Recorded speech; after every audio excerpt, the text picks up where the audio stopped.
untuk menggambarkan koneksi internet. Apa maksudnya? Nah gini, maksudnya adalah kita memanfaatkan internet untuk melakukan kegiatan atau aktivitas seperti pengelolaan data atau pengolahan data. Bingung ya?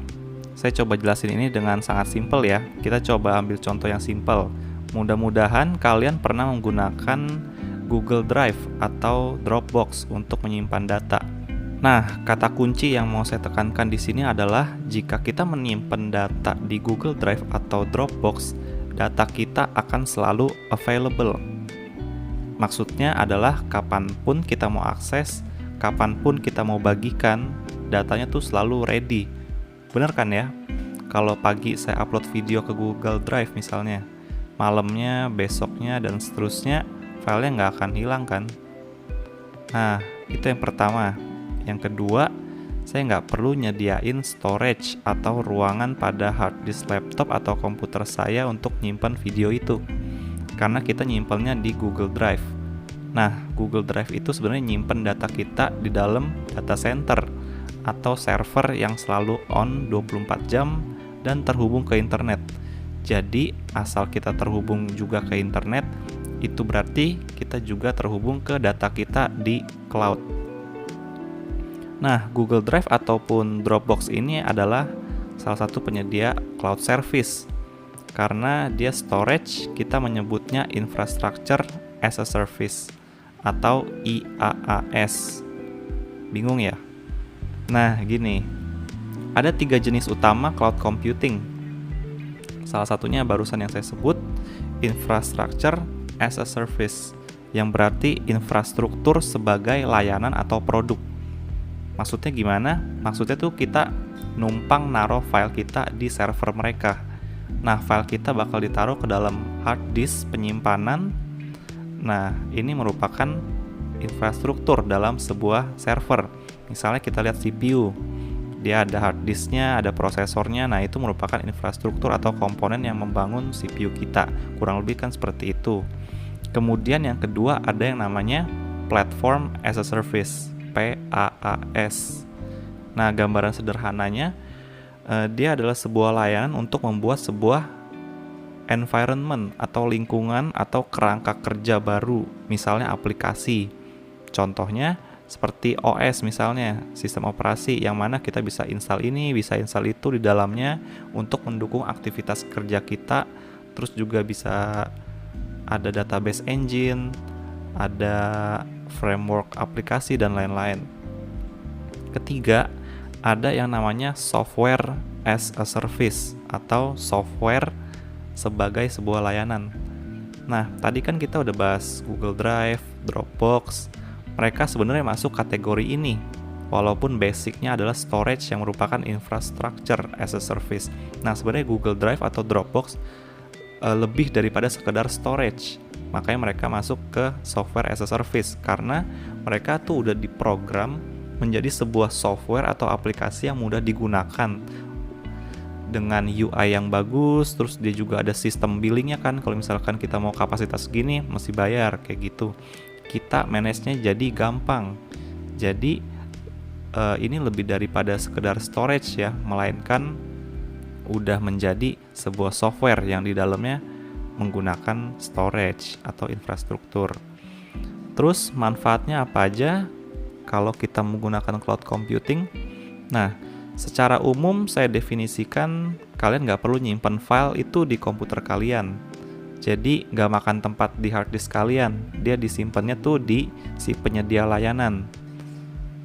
Nah, contohnya si Google Drive itu, dan sekali lagi data kalian selalu available asal ada koneksi internetnya. Mau diakses jam berapa, di komputer mana bisa kan. Misalnya kalian mau akses tuh di warnet bisa, di rumah teman kalian bisa, asalkan ada internetnya. Nah, tapi lebih daripada sekedar penyimpanan file, dari tadi soalnya kita ngomongin Google Drive mulu ya. Sebenarnya cloud computing itu sekarang udah jauh lebih luas daripada sekedar nyimpen file. Kita udah bisa bikin komputer virtual kita sendiri sebagai server yang selalu available. Terus dalamnya kita bisa install ini, bisa install itu, sehingga kita bisa melakukan ini, melakukan itu. Nah, kalau kalian nih misalnya sebagai seorang web developer, Supaya website kalian bisa diakses sama orang banyak, bahkan di seluruh dunia, kalian akan pakai namanya hosting kan?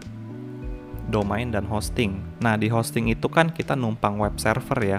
Terus ada juga database-nya, ada emailnya. Nah, kita kan nyewa ya ke penyedia hosting. Nah, itu juga merupakan cloud computing. Karena website kita nantinya akan online selama 24 jam terus gitu ya, selama kita bayar. Karena si penyedia hostingnya itu akan terus terhubung ke internet dan servernya terus nyala gitu, sehingga bisa diakses kapanpun dan dimanapun. Beda ceritanya kalau kita installnya di localhost exam ya, cuma kita doang yang bisa akses, orang lain nggak bisa, karena filenya ada di lokal di komputer kita sendiri. Dan lebih daripada itu lagi, sekarang cloud juga bisa digunakan untuk berbagai layanan. Misalnya kalian pernah dengar analytics untuk menganalisa transaksi data gitu ya. Terus ada juga machine learning dan lain-lain, banyak deh pokoknya. Jadi ada yang namanya penyedia cloud atau cloud platform. Bukan cuma Google aja yang punya Google Drive ya. Ada platform-platform cloud yang terkenal yang mungkin kalian pernah dengar ya. Seperti contohnya Amazon Web Service ya, atau AWS gitu. Terus ada juga Google Cloud Platform. Ada lagi Microsoft Azure. Terus ada Alibaba Cloud dan lain-lain. Banyak sih sekarang. Cuma 4 tadi itu yang paling populer sih. Kemudian balik lagi ke yang tadi, manfaatnya. Seperti yang baru saya jelaskan, kita dapat melakukan berbagai pengelolaan dan pengolahan data di cloud. Jadi nggak perlu pakai komputer kita.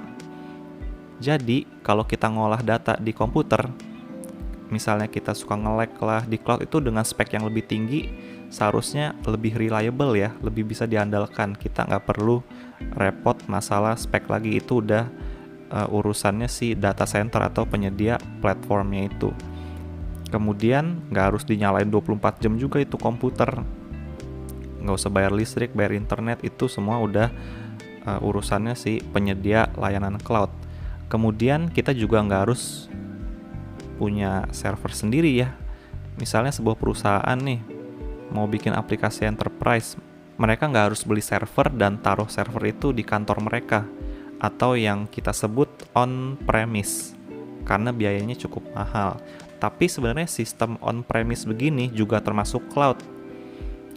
Jadi ada 3 skema deployment atau implementasi dari si cloud ini. Yaitu yang pertama ada yang 100% cloud, artinya kita menggunakan cloud platform seluruhnya tanpa kita harus punya server on-premise sendiri gitu. Kedua ada on-premise itu sendiri. On-premise berarti kita punya server sendiri dan kita kelola sendiri gitu ya. Kita taruh di kantor misalnya, kita ada sediain ruangan server lah, terus dia nyala 24 jam dan terhubung internet 24 jam. Kurang lebih kayak gitu. Ketiga ada hybrid atau gabungan dari duanya, setengah on-premise, setengah cloud. Nah, pembahasan ini akan saya lanjutkan di video selanjutnya dengan membahas skema deployment full cloud. Dan saya akan mengenalkan kepada kalian Amazon Web Service atau AWS. Kalian pasti tahu kan Amazon, raksasa e-commerce dari Amerika itu. Nah, AWS ini itu anak perusahaannya yang merupakan cloud platform ya, atau penyedia layanan cloud. Jadi itu aja untuk video kali ini. Semoga kalian suka dan jangan lupa bagikan like dan subscribe. Sampai jumpa di video berikutnya.